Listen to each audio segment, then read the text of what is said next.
Primetime local news, serving the Lakeland and Midwest regions. Good evening and welcome to Primetime Local News. 4 more people who tested positive for COVID-19 in Saskatchewan have died. There are 290 new cases, including 41 in the Northwest Zone. 4,265 cases are considered active, with 567 in our zone. 210 people are in hospital, with 7 in the Northwest. 30 people are in intensive care, including 2 in our zone. 22,618 people have been vaccinated, including some in Lloydminster. A group of local residents voiced their frustrations against COVID-19 restrictions on Saturday as a convoy hit Lloydminster roads. Our Jace Mackey has more on what the Freedom Rally hoped to accomplish. These are some of the sights and sounds of the convoy that made its way through Lloydminster on Highway 17. Rita Ali is the organizer of the convoy. She says while she's not anti-mask, she believes the government should not mandate that masks be worn. She hopes that this rally encourages more residents to voice their opposition to COVID restrictions. So we're hoping to wake up the city and just be like, you know what, there's more people out there that are paying attention to what's going on in the world, and we're willing to take a stand. And we want to encourage businesses to stay open. Like, look at all these people. If businesses stay open or take away their mandated masks, they have our support as our community. The group has held rallies outside of City Hall in the past, and at the beginning of the month, the group held their first convoy protest, partly because of cold weather, but also because some participants wanted to stay anonymous by staying in their vehicles. So when we started our freedom rallies, we just realized more people wanted to take a stand with us, but they were afraid of the public eye. So, I mean, there's been people that have had jobs on the line, and there's just people that can't speak up that want to speak up. So then the convoys were just a way that people can go incognito, take a stand, be a voice. The current restrictions in place in Lloydminster include mandatory masking in indoor public spaces, a limit of 4 per table at restaurants, the closure of casinos, and retail services must reduce capacity by half, while big box stores must reduce to 25% of capacity. Organizers of this convoy believe that small businesses are being unfairly targeted by public health measures. We're not going to put up with what we've been faced with. Mandated masks and lockdowns and local businesses closing. That is not okay. When all these big business stores get to remain open, nothing makes sense. According to the Saskatchewan Health Authority, as of Monday, there are 567 active cases of COVID-19 in the Northwest Zone, with 13 people in hospital. While a date has not been set for another convoy, Ali says there will continue to be protests. As long as there's going to be lockdowns and mandated masks and just mandated anything, we will be taking a stand as people. For Primetime Local News, I'm Jace Mackey. The Lloydminster exhibition recently received a $1 million grant to go towards their expansion. We spoke with them for more information. The Lloydminster Agriculture Exhibition Association recently announced that they did receive a $1 million grant from the Alberta government, and I'm joined here today with Jackie Tomeyer, Assistant GM of the Lloydex. Now, can you just explain a bit into what type of grant this is? About 7 or 8 years ago, the plan was put into place or started to acquire the land that is north of the exhibition currently so that we didn't become landlocked and so that we could build for the future for the next 100 years of the exhibition. So that was some groundwork that was laid about 7 years ago by a very insightful board and previous GM Mike Sidoric.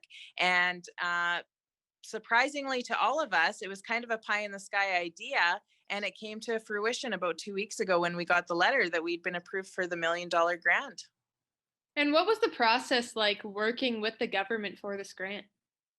Yeah, so it's a large stream funding grant, and it has been applied for a few times because it opens up every year, and it's been applied for multiple times. And it involved groundwork on the history of this place and what we would see going forward. So there was a lot of hours put into this grant as far as, what we would do with the land, what we would do with programming, how we would benefit Lloydminster. So that was put forth as well as some drawings and maps. And that was submitted about 2 or 3 times, I believe, going over the last 7 years. And now, as you mentioned, this will be going towards the land expansion. So when will we really see that start working and come into play?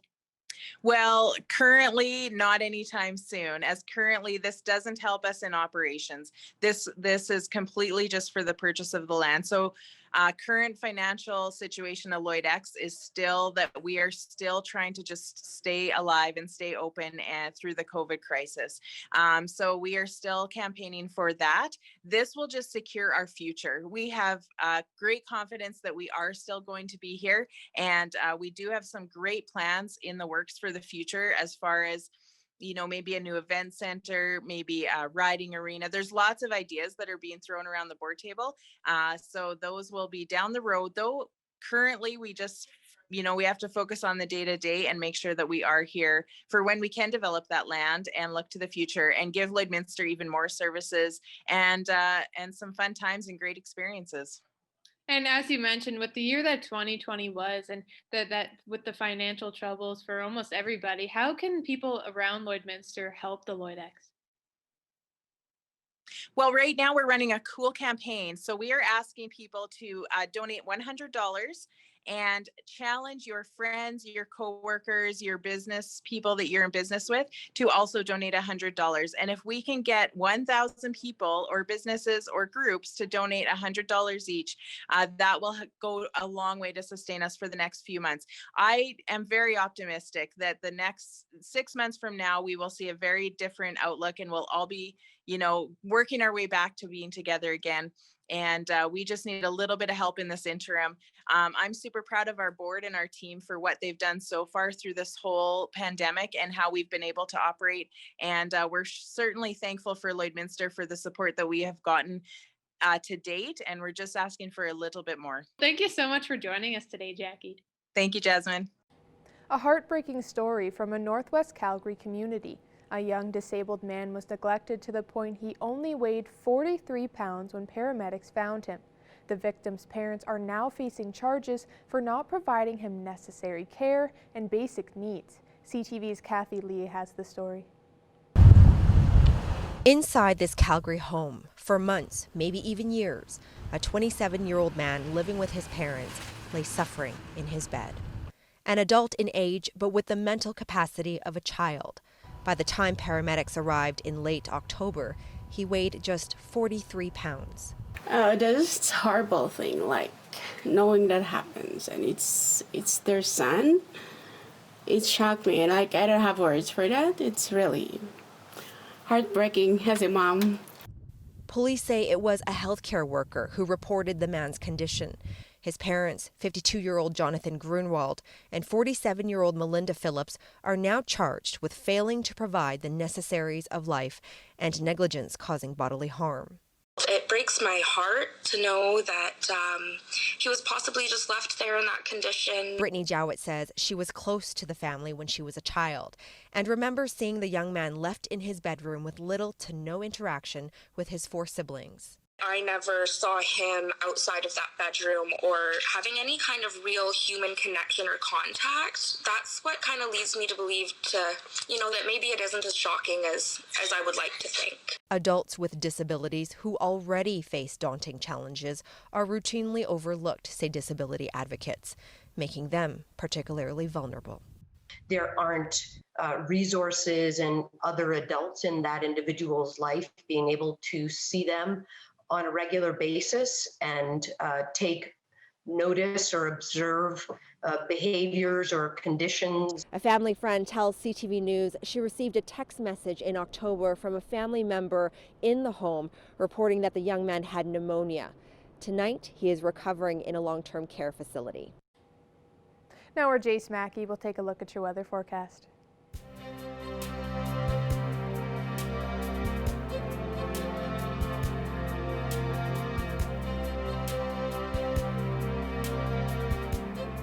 Thanks a lot, Jasmine. Right now we're taking a look at Lloydminster. We're sitting here at -1, feels more like -8 with that 36-kilometer winds coming in.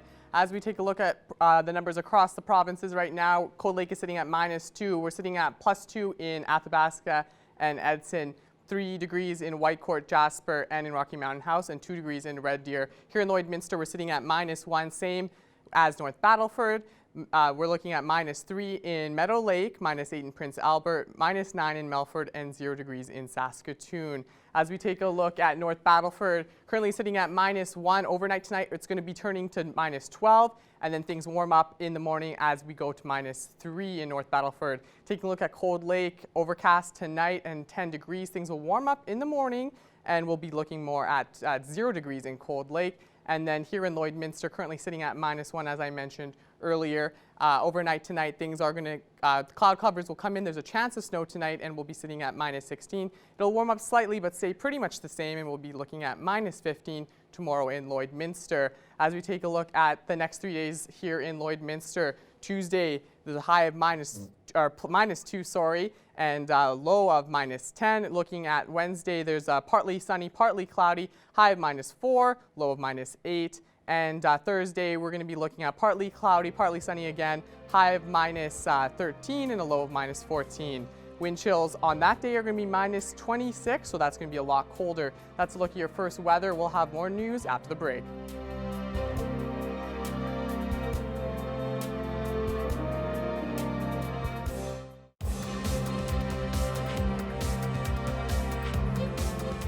The NFL divisional playoffs are wrapped up with the Green Bay Packers, Buffalo Bills, Kansas City Chiefs, and Tampa Bay Buccaneers advancing to the AFC and NFC finals. Evan Kenny and Eric Bay have more. Well, after another exciting Sunday this past weekend, we are continuing on our talk about the NFL playoffs. Joining me today is Eric Bay. Eric, thanks for taking this time. Yeah, tons of big stuff here as the season starts to wrap up. Now, starting things off with the lowest scoring game, the Buffalo Bills defeated the Baltimore Ravens 17-3. And Eric, this one was really a special teams game in a poor way, but then also a strong defensive game for each team. Yeah, I mean, if you want to talk special teams, you can also talk special teams miscues. I believe there was 3 missed field goals in total there, including 2 by Justin Tucker, who, as every broadcaster has said at least once this season, is Mr. Automatic. But you're right, it was really a defensive game. And I think the key there, like I said, for the Bills would be last week is to kind of, maintain Lamar Jackson in the pocket, make sure he can't run. And that was really the biggest thing, was they made Lamar Jackson have to beat this team with his arm, which he was unable to do. And I mean, it was unfortunate he did leave there in the third quarter, but he hadn't really done much up until that point either. Taron Johnson also was one of the stars of the game, having a 101-yard pick six. I mean, Eric, anytime that your defense can contribute in a game is huge, but how big is it, especially in these low-scoring offensive games? Well, not only is it huge in the fact that it is a low-scoring game, like you say, but also you mentioned 101 yards. So really, that's almost a 14-point swing in the sense that Baltimore, if not a touchdown, should at least get a field goal at that point there in the red zone, and instead it's 7 points the other way. So this is a huge swing no matter what game it is, but especially, as you say, in this low-scoring game where it was at that point only a 7-point game and then turned into a 14-point lead for the Bills. Now, they should have gotten a field goal there, but in that game, who knows what would have happened. Moving on to the next game, Green Bay Packers defeated the LA Rams 32-18. And in this one, Green Bay's offensive stars really started to shine here. Aaron Rodgers went for 296 yards and 2 touchdowns as well. Aaron Jones, 99 yards, one touchdown, and a great job of just running through contact in that game. Yeah, and as impressive as the Green Bay Packers offensive stars were in this game, I was actually more impressed by their defense. They consistently got pressure, and it was 4-man pressure too on Jared Goff. So I think really at this point, if the Packers defense plays this way, matches their offense, which as you said was incredible and nearly unstoppable, this looks like the team to beat at this point in the NFL playoffs. Now, ahead of this game, we talked about how important the Rams defense was going to be. That front D line was almost non-existent, it seemed like, for the Rams. Now their defensive backs, their safeties, their secondary did their job, but that lack of pressure really just let Aaron Jones and Aaron Rodgers do their work, no? Yeah, I mean, the Green Bay offensive line was very impressive, and we talked before, obviously, Aaron Donald is playing through injury, so hard to say how effective he could have been, should have been, but I mean, Elton Jenkins there, he was on him, one-on-one a few times, actually. I don't care how hurt Aaron Donald is, he's still a scary guy, so to be able to block him one-on-one like that, very impressive start and game for the Packers, for sure, from that offensive line perspective. Now on to the next game. The Kansas City Chiefs beat the Cleveland Browns 22-17. But Eric, I don't think the score was really the main story point for this game. Patrick Mahomes did leave due to concussion protocol. Now, how scary could that be for the Chiefs if he's not available for them next week? Yeah, I mean, you never want to see anybody wobbling like Patrick Mahomes was there on the field, but especially for this team at quarterback, this is a tough one. I mean, they were still able to move the ball a little bit after he got hurt and Chad Henne, their backup, came in, but I would have liked to see a little bit more movement, maybe a touchdown or at least some points on the boards to kind of, put that concern to bed if you are going to have to walk into next week with Chad Henne. But I mean, at this point, people are saying signs are encouraging, so hopefully Mahomes can go because you definitely want to see your stars in, and this would be a great matchup between Josh Allen and Patrick Mahomes for the AFC Championship. Now, if Henne does have to start that game, he still has a number of huge targets who really went off this past weekend. Tyreek Hill, 110 yards, and Travis Kelce, 109 yards and a touchdown. I mean, just how dangerous is this offense really, Eric? I mean, they're still dangerous no matter who you put in there. And then also you look at his targets. I mean, how about the guts on Henne, though? He had that 13-yard run on 3rd and 14 to give him that 4th and 1 situation to ice the game. This guy's going to play no matter what. And like I say, it might not be as dynamic as if when Patrick Mahomes is in there, but I still think this team will move the ball and the Bills will have their hands full on defense no matter who is in there at quarterback. Now, the final game that was played was between the Tampa Bay Buccaneers and the New Orleans Saints, where the Bucs won 30-20. And Eric, I guess now the main storyline in this game is, did we just see Drew Brees for the last time in the NFL?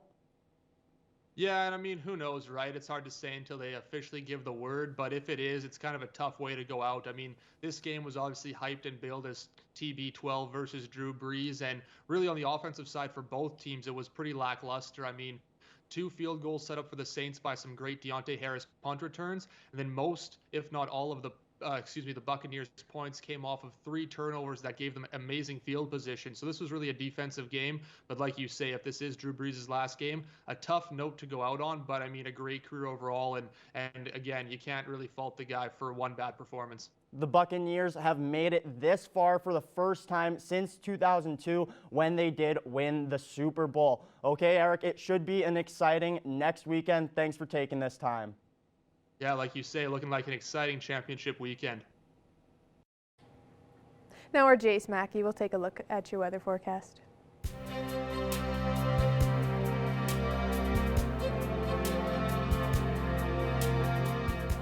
Thanks a lot, Jasmine. As we take a look at your satellite and radar map, not too much to see right now.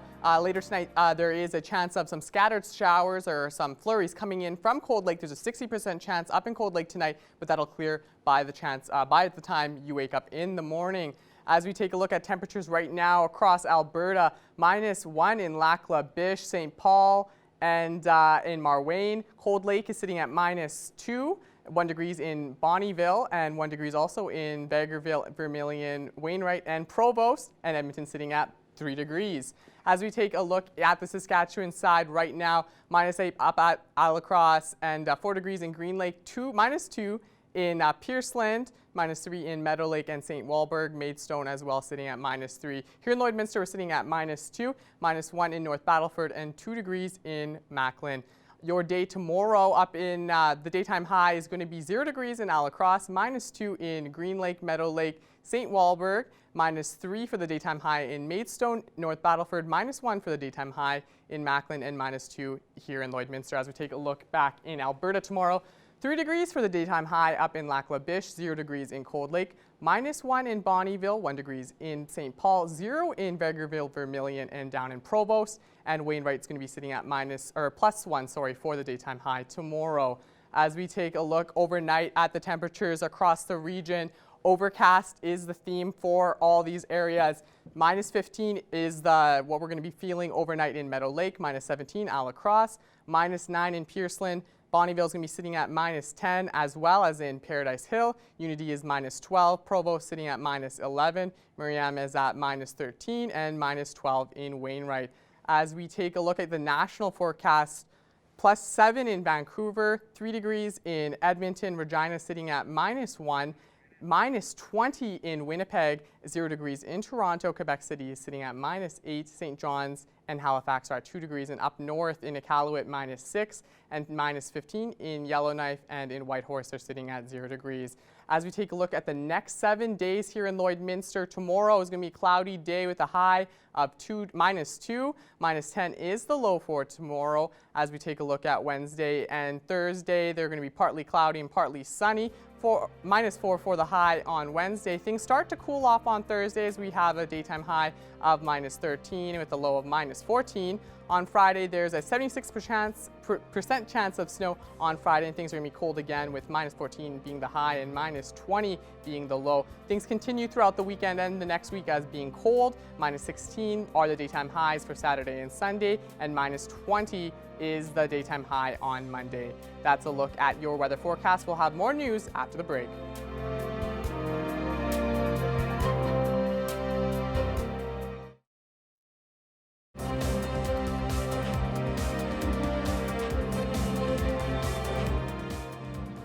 I'm speaking with Leo Aguinaldo with the Social Action Coalition Society. How are you today?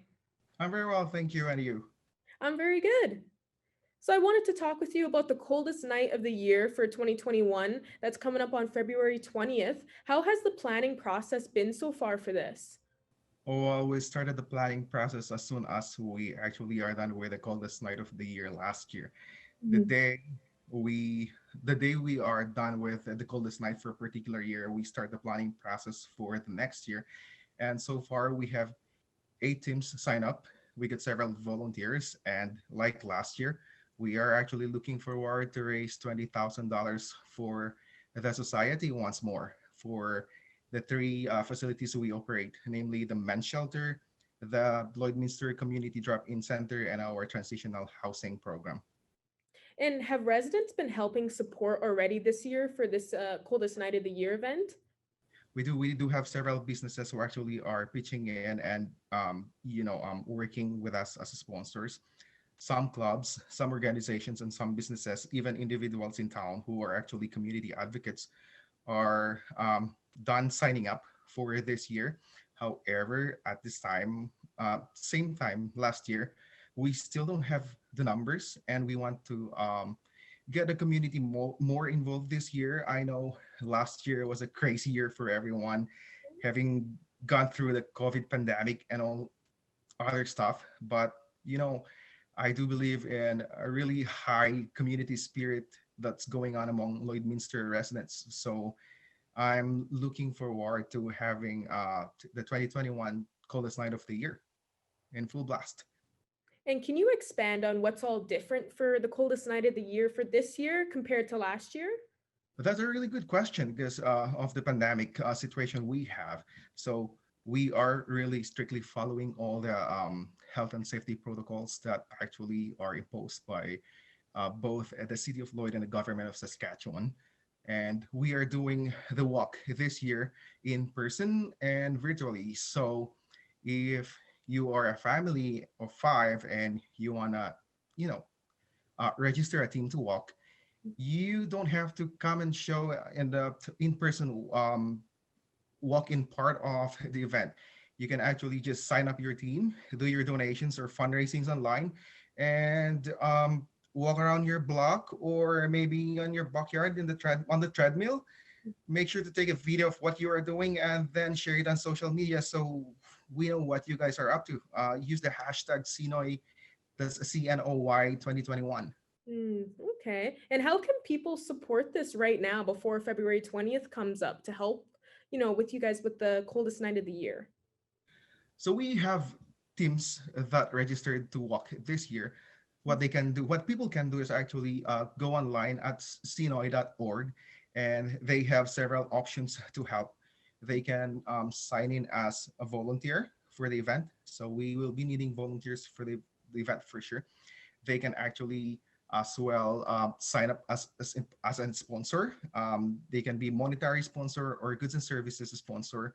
All the necessary resources and related information are listed in our website, cnoy.org.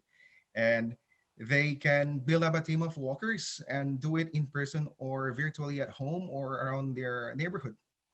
And how many teams have been registered so far?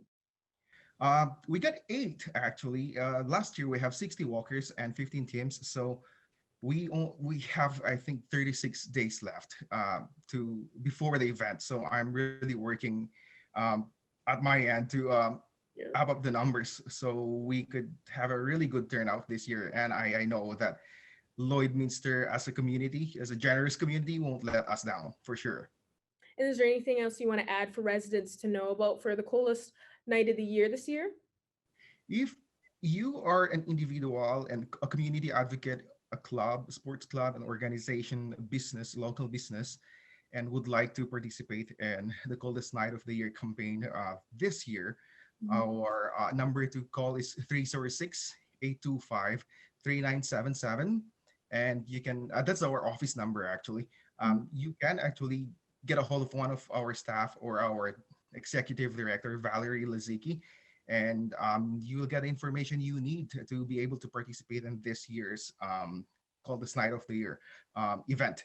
Now, if you want very particular information regarding how we run the event in our locality, you can get a hold of me. My number is 306-830-6177, and you can email me at lloydmensshelter.cnoy, that's CNOY, at outlook.com, and I will be ready to help you. Perfect. Thank you so much for joining me today, Leo.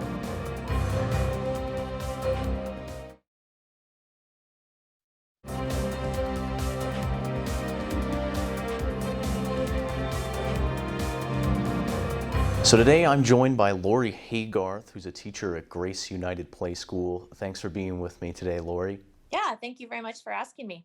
So you guys are in your second year of operation here in Lloydminster. How has the pandemic impacted your operation? Well, we've been very fortunate this year. Our preschool programming has gone on as per usual. We were able to start in September on our actual start date. And knock on wood, we have been able to continue right through until the present day. So we're just really hoping that that all continues. Last year, we started up in September of 2019. It was our first year of operations here at the church. And sadly, like the rest of the world, we were closed down, the middle of March there. So that was heartbreaking for us. We were having a really successful year and things were going along really smoothly. So having to close the doors at that time when things were really picking up and taking shape was hard. But we were very fortunate. In September, we had full enrollment and we were ready to go. So hopefully we get to keep rolling along. Continuing on that note, what kind of COVID protocol do you have at the school? Yeah, so the children are required to wear masks when they're in the classroom.